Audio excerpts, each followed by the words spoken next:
This is a childhood memory of mine, one that resurfaced suddenly. So I thought I'd share it.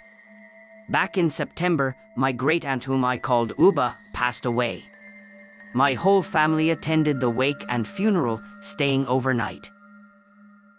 Since Uba had been the oldest living relative in our family, and because the women in our family seemed to have strong authority for some reason, even distant relatives gathered for the occasion. Among them was Shuu-chan, a boy just 1 year younger than me. As a child, I didn't have many relatives my age, so he was the only one I could really play with. It had been about 15 years since we last met. However, at the wake, only his parents and older sister came. Shuu-chan was nowhere to be seen. This reminded me of another funeral I attended as a child. I think it was Uba's husband who passed away. After that funeral, when I played with Shuu-chan, something terrifying happened. A family with strange traditions. My father's side of the family had some unusual customs. Instead of the eldest son, the eldest daughter inherited the family lineage. They all lived on the Japan seaside of the country. My father, being the third son, had left the hometown and settled in Osaka, meaning he was detached from these traditions. Shuu-chan's family also left their hometown and lived in Kanagawa. Despite that, every summer we would return to Uba's house in the countryside. We would stay for several days. We would attend family rituals and local festivals. Since Uba's house was right by the sea, we would spend all day playing at the beach. But one winter, when I was in 3rd or 4th grade, Uba's husband passed away. So, my family traveled back for the wake and funeral. Of course, Shuu-chan's family also came.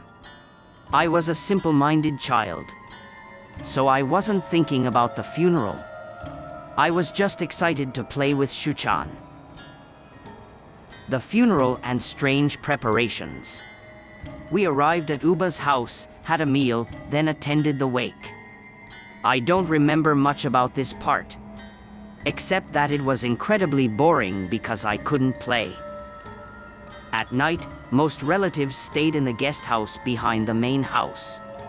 But since it was full, my family and Shuu-chan's family stayed in the main house instead. After dinner, I overheard someone murmur, "Why did they have to die on a day like this?" The next morning, I woke up around 6 a.m. to a commotion. Uba, my grandmother, and several other relatives were moving around busily. They were hanging small woven baskets outside every door and window, attaching strange paper talismans to them. When I reached out to touch one out of curiosity, my father smacked me hard on the head. Uba, my grandmother, and several other relatives were moving around busily. They were hanging small woven baskets outside every door and window, attaching strange paper talismans to them. When I reached out to touch one out of curiosity, my father smacked me hard on the head. Then, they began closing all the wooden shutters a motto. For windows that didn't have shutters, like the kitchen, they pinned up large sheets of Japanese paper to block them. I assumed it was a funeral custom, but something about it felt off.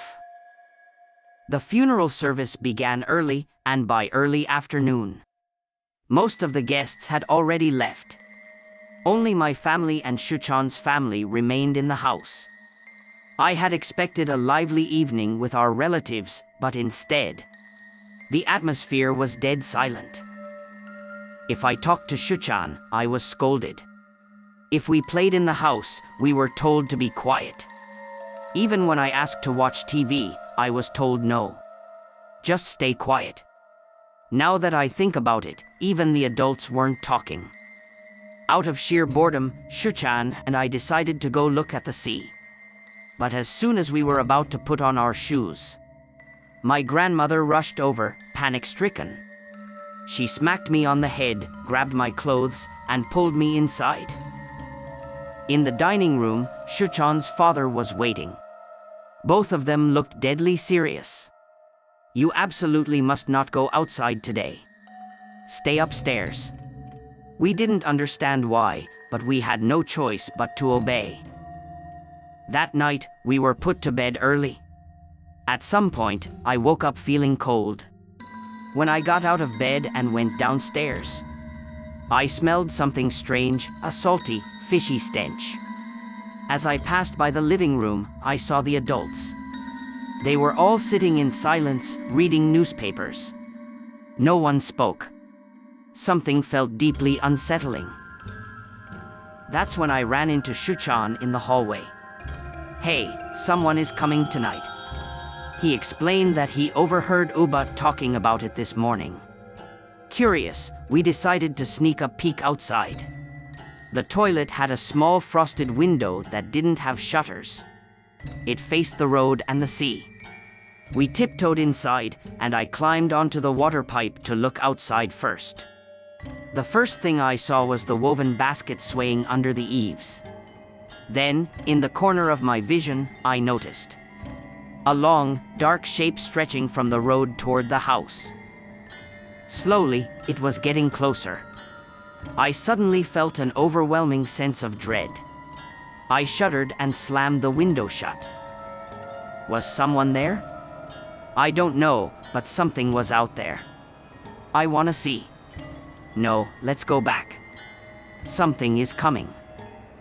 I was on the verge of tears, not just from the cold, but from pure terror.